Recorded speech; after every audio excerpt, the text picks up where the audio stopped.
일요일 낮에 차를 끌고 아파트 단지를 나서고 있었어요.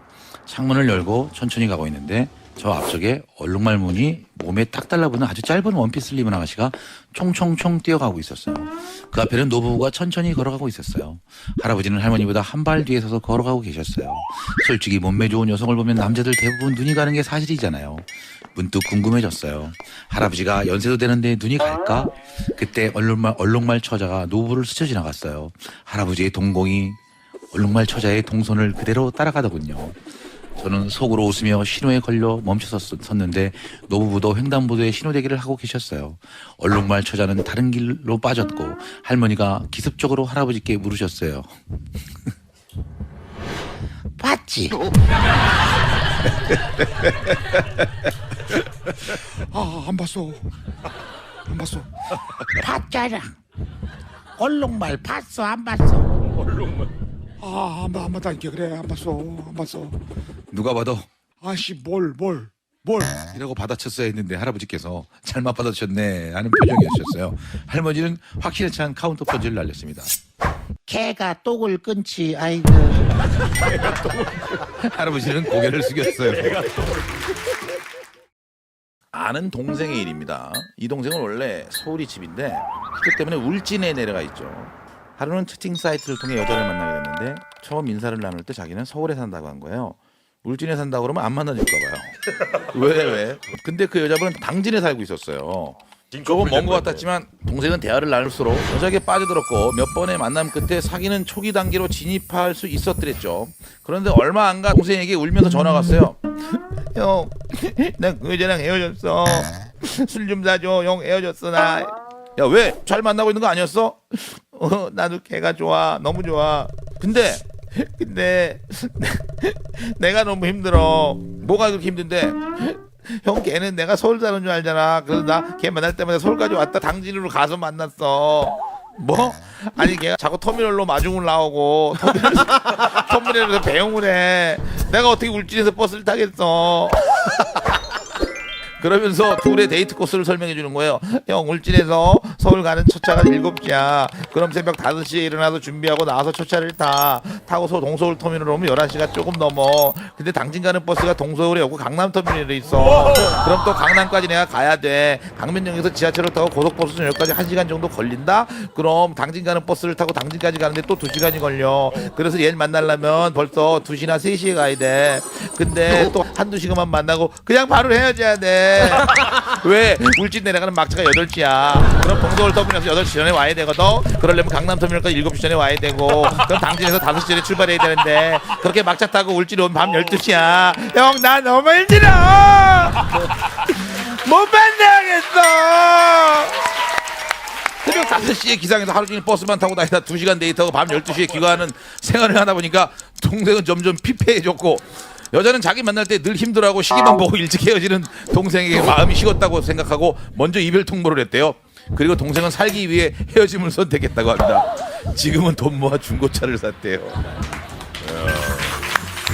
야, 울진 산다 그러지 답답하게 그래.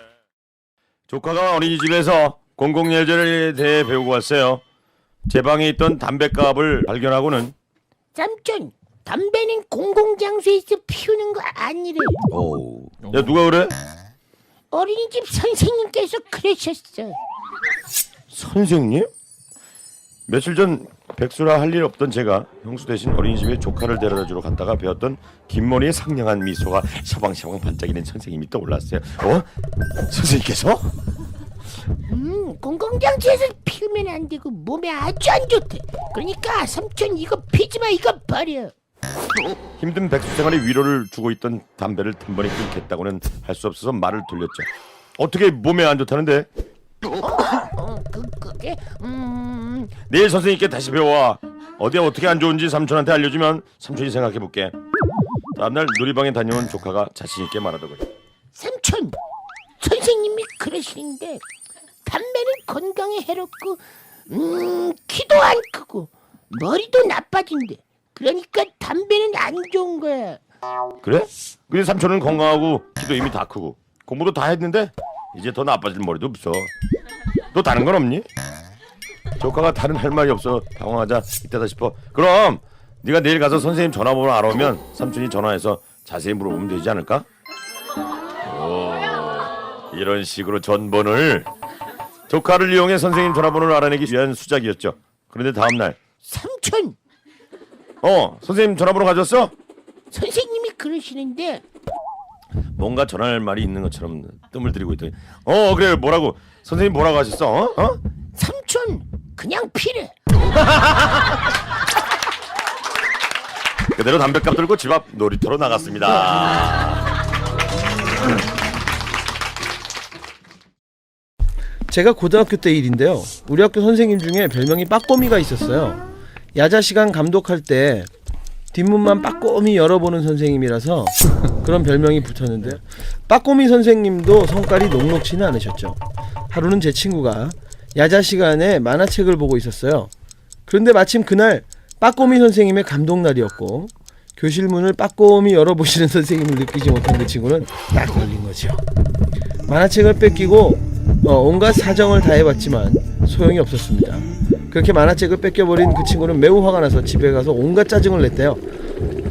진짜 빠꼬미 짜증나. 빠꼬미 때문에 진짜 짜증나. 그걸 계속 듣고 있던 친구 어머니는 왜 그러니? 빠꼬미? 그게 뭔데? 뭐 때문에 그래? 하셨고 친구는 엄마에게 만화책 보다가 야자 시간에 걸려서 그렇다는 말은 차마 못하고 그런 게 있어. 좀 짜증나는 선생님이 있어서 그래 라고 얼버무렸답니다. 그러자 친구 어머니는 그 친구가 선생님과의 마찰로 인해서 학교 생활에 어려움이 있는 건 아닌가 걱정을 하신 거죠. 그리고 다음날 청소 시간이 지난 후 교무실 청소 담당 친구들로부터 친구 어머니의 소식을 전해들을 수가 있었습니다.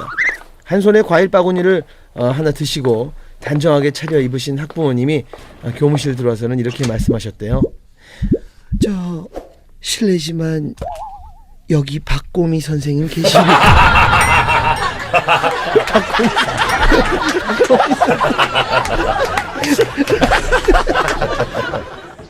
어머니 성격이 급하셔서 유독 말실수를 많이 하십니다.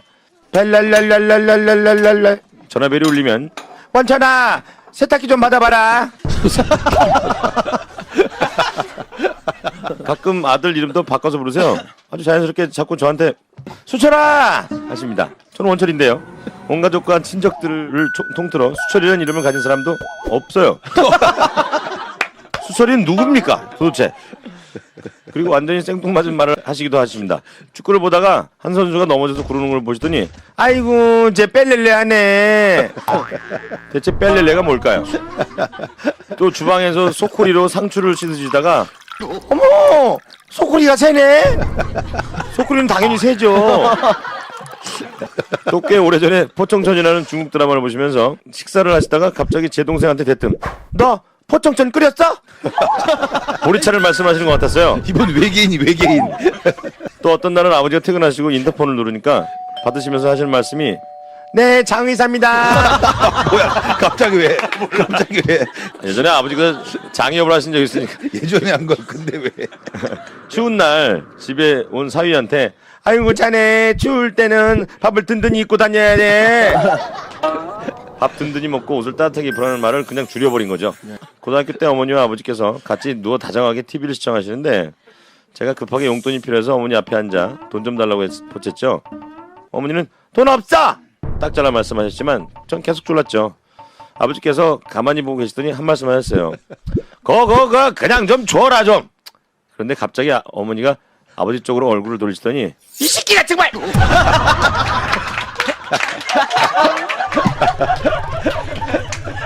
당황한 아버지는 그래 이제 마음 먹어라 그래. 엄마가 저한테 말씀하시면서 고개는 아버지 쪽으로 돌리신 거예요. 또 한 번은 어머니랑 경동시장에서 고추를 사갖고 오는데 횡단보도 신호가 파란불로 바뀌었길래 엄마 뛰어요 외치면서 달려갔습니다. 그러다 뒤를 돌아봤더니 달리기가 느린 어머니가 따라오시면서 저한테 여보 여보. 참고로 저와 어머니는 32살 차이가 납니다. 사람들이 저를 어떻게 생각했을까요? 여보. 진보 명품